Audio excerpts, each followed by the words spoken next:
বৈষম্য বিরোধী ছাত্র আন্দোলন যেমনটি আপনারা দেখছিলেন বাংলা মোটরের যে রূপায়ণ চলছে সেখান থেকে কিন্তু বৈষম্য বিরোধীদের যে বৈঠক ৭২-এর সংবিধানকে মুক্তিযুদ্ধ ও স্বাধীনতার সংবিধান উল্লেখ করে সুপ্রিম কোর্টের আইনজীবীরা বলেছেন কারো ঘোষণাপত্রের মাধ্যমে এই সংবিধান ছুঁড়ে ফেলার কোনো সুযোগ নেই। লাখো শহীদদের রক্তের বিনিময়ে রচিত সংবিধানকে অশ্রদ্ধা না করতে বৈষম্য বিরোধী ছাত্র নেতাদের আহ্বান জানিয়েছেন বিএনপি স্থায়ী কমিটির সদস্য মির্জা আব্বাস। বাংলাদেশে রাজনীতিতে নতুন মেরুকরণ অনেকগুলা বিষয় চলছে, পার্টিকুলারলি জুলাই বিপ্লবের ঘোষণাপত্র। আগামীকাল তারা অবশ্যই শহীদ মিনারে জড়ো হবে এবং তারা বলছে যে অন্তর্বর্তী সরকার ঘোষণাপত্রের পক্ষে অবস্থান নিয়েছে, এটি তারা স্বাগত জানাচ্ছে। দেশ জুড়ে আবার আন্দোলন শুরু। মূলত এই আন্দোলনের মাধ্যমে ৭২-এর সংবিধানকে বাতিল করতে চায় বৈষম্য বিরোধী ছাত্র আন্দোলনের নেতারা।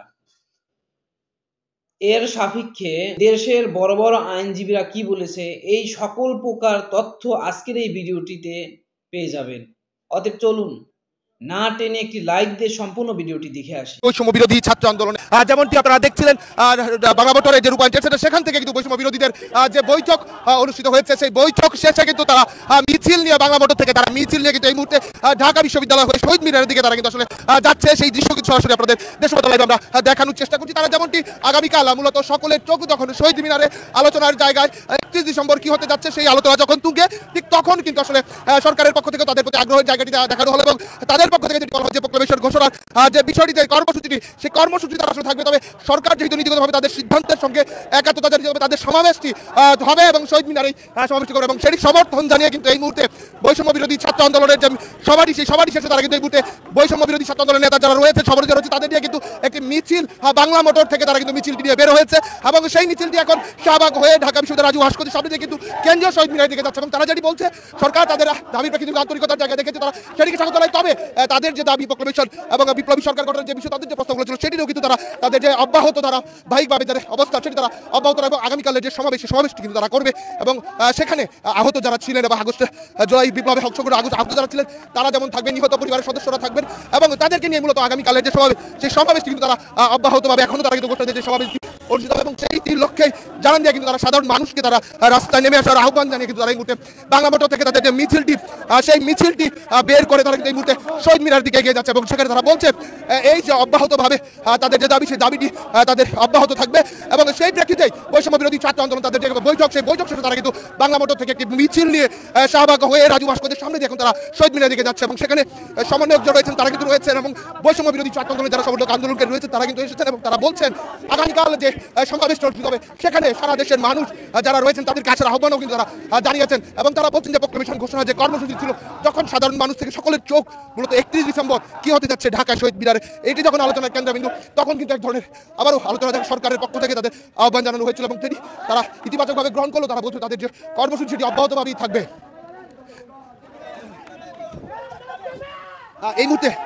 এই মুহূর্তে কিন্তু বৈষম্য বিরোধী ছাত্র আন্দোলনে যারা রয়েছেন তারা কিন্তু মিছিলটি নিয়ে তারা কিন্তু এগিয়ে যাচ্ছে এবং এগিয়ে যেয়ে তারা কিন্তু শহীদ মিনার দিকে তারা যাচ্ছে।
দর্শক আপনারা দেখছেন এই মুহূর্তে বৈষম্য বিরোধী ছাত্র আন্দোলনের যে মিছিলটি বাংলা মোটর থেকে শুরু হয়ে তারা কিন্তু এই মুহূর্তে শাহবাগ রাজু ভাস্কর্য হয়ে মিছিলটি শহীদ মিনারে এসে শহীদ মিনারটি কাছাকাছি কিন্তু তারা এসে পড়েছে এবং আগামীকাল যে কর্মসূচিটি ঘিরে আলোচনার জায়গায় 31 ডিসেম্বর কি হতে যাচ্ছে শহীদ মিনারে বৈষম্য বিরোধী ছাত্র আন্দোলনের যে প্রক্লেমেশন কর্মসূচিকে ঘোষণা করে কি হতে যাচ্ছে আসলে সেটির দিকে কিন্তু নজর যখন সকলের তখন বৈষম্য বিরোধী ছাত্র আন্দোলনের যে বৈঠক সেই বৈঠকটি শেষে তারা কিন্তু মিছিল নিয়ে বাংলা মোটর থেকে বের হয়েছে।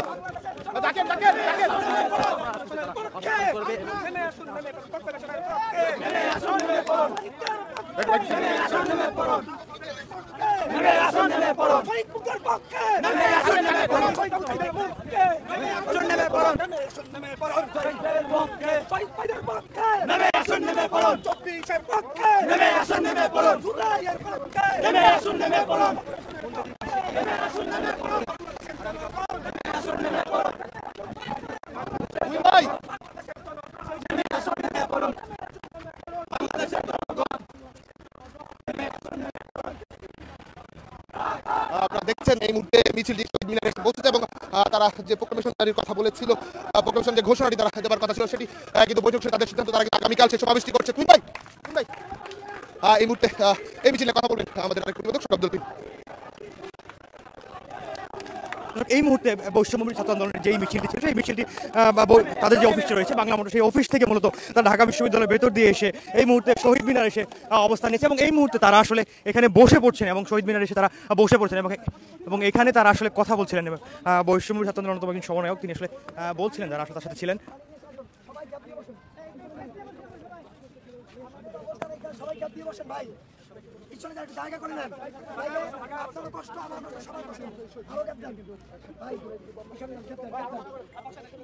বৈষম্যবিরোধী ছাত্র আন্দোলনের যারা আসলে এই মুহূর্তে মিছিল অংশগ্রহণ করেছিলেন তারা শহীদ মিনারের সামনে এসে আসলে শহীদ মিনার পাদদেশে এসে বসে পড়েছেন এবং বলছিলেন তাদের আসলে আসলে বসে পড়ে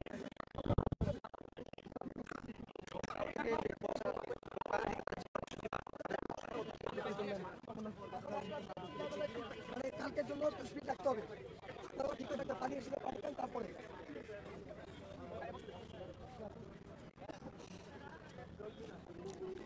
এই মুহূর্তে আসলে তারা কিছুক্ষণ বিশ্রামের কথা বলছিলেন এবং তারা বলছিলেন তারা আসলে আগামীকালের যে কর্মসূচি রয়েছে সেই কর্মসূচিতে যেন আসলে শক্তি সঞ্চয় করতে পারেন, সেই জন্য তাদের যারা আসলে মিছিলে এখানে এসে রয়েছেন তারা আসলে বলতেছিলেন আসলে তারা যেন এখানে কিছুক্ষণ বিশ্রাম করবেন এবং তারা তারপর আসলে তাদের এই অবস্থান সম্পর্কে জানাবেন। আসলে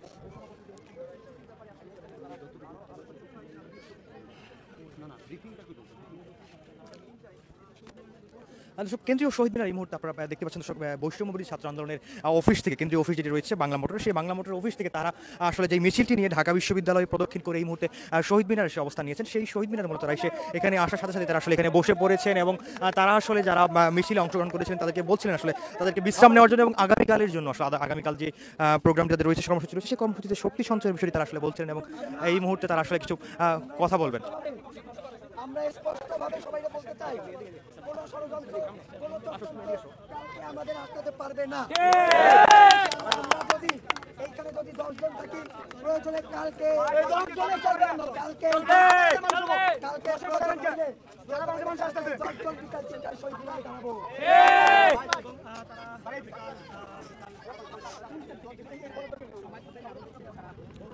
আগামীকাল তাদের আসলে যে বৈষম্যবিরোধী ছাত্র আন্দোলন সহ আসলে যারা ছাত্র জনতা ছিল 5ই আগস্টের আন্দোলন তাদেরকে আহ্বান করে মূলত এইখানে অবস্থান নিয়েছেন বৈষম্যবিরোধী ছাত্র আন্দোলনের অন্যতম সমন্বয়ক আব্দুল হান্নান মাসুদ এবং সহ আসলে যারা এই মিছিলটিতে অংশগ্রহণ করেছেন তারাই আসলে শহীদ মিনার পাদদেশে এসে অবস্থান নিয়েছেন এবং তারা কিছুক্ষণ আসলে জানাবেন কতক্ষণ পর্যন্ত তারা আসলে অবস্থান নেবেন। তো তারা যেই বিষয়টি বারবার বলছেন আগামীকালকে যে আসলে আগামীকাল যেই কর্মসূচি রয়েছে সেই কর্মসূচি সম্পর্কে তারা আসলে অনড় রয়েছেন এবং সেই কর্মসূচিটি আসলে স্থগিত করা হয়নি বলে তারা বারবার বলছিলেন এবং তারা এখানে যেই বিষয়টি বারবার উল্লেখ করছিলেন যে আসলে তারা সেই কর্মসূচি থেকে সরে আসেননি এবং জুলাই স্পিরিটের যেই বিষয়টি তারা বারবার বলছিলেন এবং প্রোক্লেমেশন অফ জুলাই রেভলিউশন সম্পর্কে যে বিষয়টি বলা হয়েছিল সেই বিষয়টি নিয়ে আসলে আগামীকাল খোলাসা করা হবে। এবং দর্শকদের জানিয়ে রাখি আজকে সন্ধ্যা থেকে মূলত বৈষম্যবিরোধী ছাত্র আন্দোলনের যে কেন্দ্রীয় কার্যালয় রয়েছে বাংলা মোটর, সেইখানে মূলত বৈষম্যবিরোধী ছাত্র আন্দোলনের নেতৃবৃন্দের পাশাপাশি আরও উপস্থিত ছিলেন জাতীয় নাগরিক কমিটির সদস্যরা আসলে অবস্থান, সেখানে দফায় দফায় আসলে সংবাদ সময় তারা আসলে মিটিং করেছেন এবং সেই মিটিংয়ে মূলত তারা কথা বলেছেন এবং সেই বিষয়টি পর রাত 12টা নাগাদ আসলে একটি সংবাদ সম্মেলনের এক সময় দিয়েছেন, কিন্তু 12টার পর আসলে তারা সেই সংবাদ সম্মেলন করতে পারেন। তবে 1:15টার দিকে আসলে সেই সংবাদ সম্মেলনটিতে আসলে কথা বলেছেন বৈষম্য ছাত্র আন্দোলনের সমন্বয়ক আব্দুল হান্নান মাসুদ এবং তিনি সেখানে বলেছিলেন তারা আসলে এই যেই কর্মসূচি রয়েছে সেই কর্মসূচির এখন পর্যন্ত তারা অনড় রয়েছেন এবং সেই কর্মসূচি তারা পালন করবেন এবং সেখানে মূলত যারা গত জুলাই আগস্টে আসলে অংশগ্রহণ করেছিলেন, বিশেষ করে গত 5 আগস্টে অংশগ্রহণ করেছিলেন, সেই 5 আগস্টে অংশগ্রহণ করেছে সেই অংশগ্রহণকারীদেরকে তারা আহ্বান করছিলেন এই কর্মসূচিতে অংশগ্রহণ করার জন্য।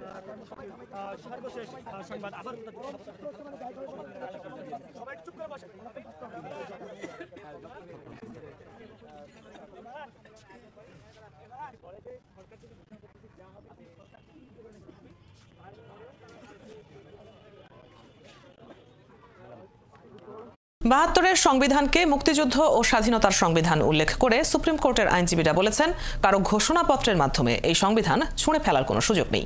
এই সংবিধানকে মুজিববাদী বলার সুযোগও নেই। দুপুরে এক সংবাদ সম্মেলনে একথা বলেন সুপ্রিম কোর্টের আইনজীবীরা। তারা বলেন, আওয়ামী লীগ নিজেদের ইচ্ছেমতো সংবিধানে যেসব কাটাছেঁড়া করেছে তা সংস্কারের কাজ চলছে। এভাবে সংবিধান ছুঁড়ে ফেলা যায় না বলেও মন্তব্য করেন বিশিষ্ট আইনজীবীরা। আরও জানাচ্ছেন মাইনুল মারুফ। অন্তর্বর্তীকালীন সরকারের প্রধান উপদেষ্টা পদের ৫ আগস্ট ছাত্র জনতার গণঅভ্যুত্থানের মুখে শেখ হাসিনা ভারতে পালিয়ে যাওয়ার পর বিদ্যমান সাংবিধানিক প্রক্রিয়া মেনেই রাষ্ট্রপতির কাছে শপথ নেয় বর্তমান অন্তর্বর্তীকালীন সরকার। সংবিধানে অন্তর্বর্তী সরকারের বিধান না থাকায় রাষ্ট্রপতি সুপ্রিম কোর্টের কাছে মতামত চান। সুপ্রিম কোর্টের মতামত নিয়ে দেশ পরিচালনা ও সংবিধান রক্ষার শপথ নেয় ডক্টর ইউনূসের নেতৃত্বাধীন অন্তর্বর্তী সরকার। এর মধ্যে জুলাই গণঅভ্যুত্থানে প্রোক্লেমেশন বা ঘোষণাপত্রের কর্মসূচি দিয়েছে বৈষম্য বিরোধী ছাত্র আন্দোলন ও নাগরিক কমিটি। এই ঘোষণাপত্রে ৭২-এর সংবিধানকে মুজিববাদী সংবিধান উল্লেখ করে সেই সংবিধানের কবর রচনার কথা বলছেন তারা। সুপ্রিম কোর্টের জ্যেষ্ঠ আইনজীবী ব্যারিস্টার জ্যোতির্ময় বড়ুয়া বলেন, এই সংবিধানকে মুজিববাদী সংবিধান বলে ছুঁড়ে ফেলার মতো কিছু নেই। সংবিধানের সংস্কারে সংস্কার কমিশন গঠন করা হয়েছে, যা নির্বাচিত সরকার এসে বাস্তবায়ন করতে পারবে বলেও জানান তিনি। পুরো সংবিধানকে বাদ দেওয়ার মতো কিছু নেই। যেগুলো আমাদের মীমাংসিত যে সমস্ত বিষয়গুলো আছে সেগুলো সংবিধানের মধ্যে অলরেডি সন্নিবেশিত আছে, সেখানে নতুন করে হাত দেওয়ার কোনো প্রয়োজনীয়তা নেই। যে সমস্ত স্বীকৃতিগুলো বরঞ্চ দেওয়া হয়নি সেই স্বীকৃতিগুলোকে দিয়ে সংশোধনী আনলে আসলে চলে। এই সংবিধানকে মুক্তিযুদ্ধ ও ৩০ লক্ষ শহীদের রক্তের বিনিময়ে পাওয়া সংবিধান উল্লেখ করে সুপ্রিম কোর্টের জ্যেষ্ঠ আইনজীবী আহসানুল করিম বলেন, এভাবে সংবিধান ফেলে দেওয়া যায় না। যে ৭২-এর যে সংবিধানটা ছিল সেটা নিয়ে কেউ কখনো উচ্চবাচ্য করেনি, কেউ কখনো বলেনি এটা স্বৈরাচারের সংবিধান, এটা কোনো বিশেষ ব্যক্তির সংবিধান। হ্যাঁ, এটা সত্যি যে স্বাধীনতার পরে বহুবার এখানে কাটাছাড়া করা হয়েছে, তার ফলে যে যার মতো এই সংবিধানকে ক্ষতবিক্ষত করেছে তার নিজস্ব চাহিদা পূরণের জন্য। সংবিধানকে কবর দেওয়া হবে এ ধরনের ভাষা গ্রহণযোগ্য নয় বলে মনে করেন সুপ্রিম কোর্ট আইনজীবী সমিতির সভাপতি মাহবুবউদ্দিন খোকন। বলেন, ৭২-এর সংবিধানের মধ্যেই ৫২-এর ভাষা আন্দোলন ও মুক্তিযুদ্ধ স্বীকৃতি পেয়েছে। সংবিধান এই মুহূর্তে বাতিল হলে তাহলে গত ৫ মাস কীভাবে চললো সরকার দেশ? আগস্ট ৫ তারিখের পর থেকে ডিসেম্বর পর্যন্ত কীভাবে দেশ চললো? আমরা তো প্রফেসর ইউনূস সংবিধান অনুযায়ী শপথ নিয়েছেন, কেন উনি শপথ নেওয়ার আগে রাত সন্ধ্যার সময় এটা সুপ্রিম কোর্ট থেকে রেফারেন্স নিয়েছে। এই সিচুয়েশনে সরকার পালিয়ে গেছে। সংবিধান নিয়ে এ ধরনের একতরফা ঘোষণাপত্র জাতীয় ঐক্যে ফাটল সৃষ্টি করতে পারে বলছেন এই আইনবিদরা। আমাদের জাতীয় ঐক্যকে ফাটল ধরানোর জন্য বাংলাদেশে রাজনীতিতে নতুন মেরুকরণ, অনেকগুলা বিষয় চলছে। পার্টিকুলারলি জুলাই বিপ্লবের ঘোষণাপত্র রাজনৈতিক দলগুলোর মধ্যে প্রচন্ড ধরনের দ্বন্দ্ব, বিভাজন সৃষ্টি হয়েছে। এই বিভাজনগুলো মূলত prescribed by India and Awami League, because this is their success. অনেকগুলো বিষয় শুনছি আমরা রাজনীতিতে পরিবর্তন আছে, বিশেষ করে জুলাই বিপ্লব, ঘোষণাপত্র এগুলা বা বিপ্লবী সরকার। I am very concerned about it and I'm very skeptical about it. I don't know, because the government is a little bit off track right now. They have to go back to the track to fix the problems.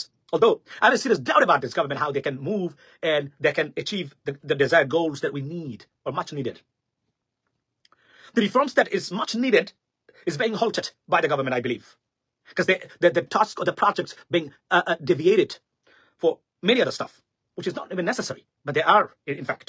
So আমরা যারা চাচ্ছি সেটা হচ্ছে আমরা চাই তারা successful হোক, কারণ এই সরকার যদি ব্যর্থ হয় আওয়ামী লীগের দুর্বৃত্তায়ন, ফেসিজম, ভারতীয় আগ্রাসনের জয় হবে। আমরা দিতে পারি না। মানে এই সরকার ব্যর্থ হতে পারে, তবে এই সরকার কখনোই বলা যাবে না আগের সরকার ভালো ছিল। ওয়াই? বিকজ আগের সরকারে আপনার মালিকানা ছিল না, এই সরকারে আপনার মালিকানা আছে, বা সরকার ফেল করতে পারে।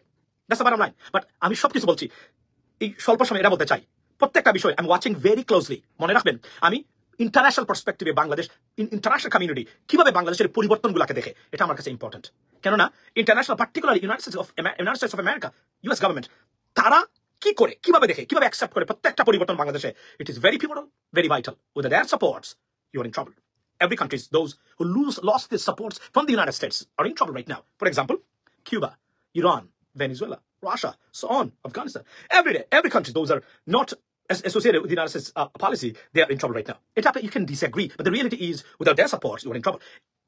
I mean, this is because আমাদের একটা দুর্ভাগ্যজনক অলসতা, আমাদের একটা ভারতের মতো most dangerous, brutal, inhuman, reckless, unreasonable প্রতিবেশী বা নেইবার কান্ট্রি আছে, যারা আমাদেরকে কখনোই পছন্দ করে না এবং তাদের ষড়যন্ত্রে Their conspiracy pouring on online and is going to different international community. But Dr. Muhammad Yunus is in charge of the government. Therefore, many things they will try there to achieve it, but they may not be successful. But still, I am in confusion, and I think I'm very concerned about that. কারণ this smartness, আপনার এই smooth way সরকার পরিচালনা করার কথা ছিল, সেখান থেকে তারা কিছুটা হলো এই মতে আপনার এই ব্যর্থ হয়েছেন। সুতরাং আমি জানি না এই যে এখন দেখলাম বিপ্লবী আসতেছে, এই আসতেছে, সেই আসতেছে, এগুলা কি? তবে যদি এরা ভালো হয়, আমি আবার বলছি, বাংলাদেশের প্রত্যেকটা পরিবর্তন আমি ইন্টারন্যাশনাল পার্সপেক্টিভে দেখি, অর্থাৎ আন্তর্জাতিক বিশ্ব, আমেরিকা পার্টিকুলারলি কিভাবে বিষয়গুলোকে নেয়। তারা যদি প্রত্যেকটা বিষয় তারা গ্রহণ করে, তাকে মারহাবা। তারা যদি এটাকে গ্রহণ না করে, trouble is right there. So we have to be like that. মনে রাখবেন, বাংলাদেশের সমস্যা এখন আর রাজু ভাস্কর্যে গিয়ে মিছিল দেওয়ার ভিতরে সীমাবদ্ধ নয়, এটা এখন আন্তর্জাতিক বিশ্ব দ্বারা নিয়ন্ত্রিত। এটাতে যদি আমরা ব্যর্থ হই, বাংলাদেশ নামক রাষ্ট্র ব্যর্থ হবে। That's the bottom line. এবং আবার বলি যে এই কাজগুলো খুব সুচারুভাবে যে কম্পিটেন্সি নিয়ে করা দরকার ছিল, সেগুলোতে অন্তত পক্ষে সরকার ব্যর্থ হয়েছে, এখন পর্যন্ত বলা যায়। তবে আমরা আশা করি এই সরকার সফল হবে। তো এই প্রত্যেকটা developments I am watching it with great concern and eagerness. Okay, let's see if they can come out with a good results or success, then the Bangladesh will be successful. If not, we are in trouble as a country, ladies and gentlemen. Be blessed. See you next time. And in advance, Happy New Year if I can come back. If cannot come tomorrow, but definitely I'll try my best, ladies and gentlemen. বলে রাখলাম, এই বিষয়গুলো নিয়ে আমি খুব চিন্তিত। কি হচ্ছে, কোথায় যাচ্ছে, কোথায় গিয়ে ল্যান্ড করবে, প্রত্যেকটা বিষয়। লাখো শহীদদের রক্তের বিনিময়ে রচিত সংবিধানকে অশ্রদ্ধা না করতে বৈষম্যবিরোধী ছাত্র নেতাদের আহ্বান জানিয়েছেন বিএনপি স্থায়ী কমিটির সদস্য মির্জা আব্বাস। 24-এর আন্দোলনকে নিজেদের একক কৃতিত্ব দাবি করে ফ্যাসিবাদ বিরোধী ঐক্যে বিভক্তি সৃষ্টি না করার আহ্বান জানান তিনি। রাজধানীতে সাংবাদিকদের সাথে মতবিনিময় সভায় তিনি এসব কথা বলেন। স্বৈরাচারের প্রেতাত্মাদের প্রশাসনে রেখে অন্তর্বর্তী সরকার কি সংস্কার করতে চায় সে প্রশ্ন রাখেন বিএনপি নেতারা। কামরুজ্জামান রাজীবের রিপোর্ট। গণমাধ্যমের সাংবাদিকদের সাথে মত বিনিময় সভার আয়োজন করে ঢাকা মহানগর দক্ষিণ বিএনপির নবনির্বাচিত কমিটি। এতে যোগ দিয়ে বিএনপির সিনিয়র নেতারা সাম্প্রতিক রাজনীতির বিভিন্ন প্রসঙ্গে কথা বলেন। নেতারা বলেন, স্বৈরাচার সরকার পালালেও সংকট এখনো কাটেনি। সংকট থেকে উত্তরণে প্রয়োজনীয় সংস্কার করে দ্রুত নির্বাচনের পথে হাঁটতে হবে। প্রধান অতিথির বক্তব্যে মির্জা আব্বাস বলেন, নির্বাচন দেশের মানুষের অধিকার, মানুষের ভোটাধিকার ফিরিয়ে দিতেই বিএনপি নির্বাচন চায়। এত বিরোধিতার পরও বাকশালী সচিবকে নিয়োগ দেওয়া হয়েছে কন্ট্রাক্টে এই কয়েকদিন আগে। বাকশালীদের প্রেতাত্মাকে বগল দাবা করে নিয়ে আপনারা কি সংস্কার করবেন, জাতির কাছে প্রশ্ন জাগে। আমরা কি আওয়ামী লীগকে আবার ফিরিয়ে আনার রাস্তা করে দিচ্ছি? এ সময় 24-এর আন্দোলনকে ব্র্যান্ডিং না করার আহ্বান জানিয়ে মির্জা আব্বাস বলেন, জাতি তরুণ প্রজন্মের দিকে তাকিয়ে আছে। ফ্যাসিবাদ বিরোধী ঐক্যে বিভক্তি সৃষ্টি হয় এমন কোনো কথা না বলার তাগিদ দেন তিনি। Double million offer, Walton fridge কিনে পেতে পারেন 20 লক্ষ টাকা, রয়েছে কোটি কোটি টাকার নিশ্চিত উপহার। আমি 72-এর সংবিধানের সমর্থক নই, আমি 71-এর মুক্তিযুদ্ধের রক্তের সমর্থক। আমি সংবিধান একটি রাত কথা নয়, ছুঁড়ে ফেলে দিলাম। জাতি তাকিয়ে আছে আপনাদের দিকে। 24-এর আন্দোলনকে কেউ ব্র্যান্ডিং করার চেষ্টা করবেন না, এমন কথা না বলাই ভালো যে কথা দেশের মানুষ পছন্দ করবে না। জাতির ভিতরে দয়া করে আপনার বিভক্তি আনবেন না।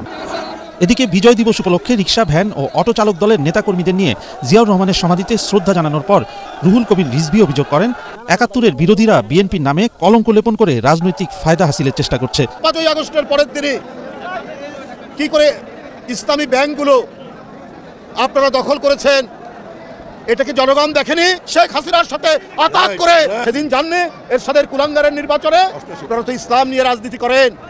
ইসলাম মানে কি বারবার মুনাফিকি করা? 71 থেকে আপনার 5 আগস্ট পর্যন্ত গণতন্ত্রের প্রশ্নে কখনো মাথা নিচু করেনি বিএনপি। ভারতের সাথে সম্পর্ক উন্নয়নে তারা এখন গণহত্যাকারীদের ক্ষমা করার কথা বলছে বলেও অভিযোগ করেন তিনি। সেটাই প্রতিষ্ঠিত হবে। কামরুজ্জামান রাজীব, এটিএন বাংলা, ঢাকা। আমি আশা করি সম্পূর্ণ ভিডিওটি দেখেছেন এবং বৈষম্য বিরোধী ছাত্র আন্দোলনের সাথে আপনি কি একমত হলে অবশ্যই কমেন্ট বক্সে জানিয়ে যাবেন। ভিডিওটি ভালো লেগে থাকলে শেয়ার করতে ভুলবেন না। আর আমাদের এই চ্যানেলে নতুন হয়ে থাকলে চ্যানেলটি সাবস্ক্রাইব করে চ্যানেলের পাশে থাকবেন। যারা ইতিমধ্যে চ্যানেলটি সাবস্ক্রাইব করেছেন তাদেরকে অসংখ্য ধন্যবাদ। দেখা হবে নতুন কোনো ভিডিও নিয়ে, ততক্ষণ সবাই সুস্থ থাকবেন। আল্লাহ হাফেজ।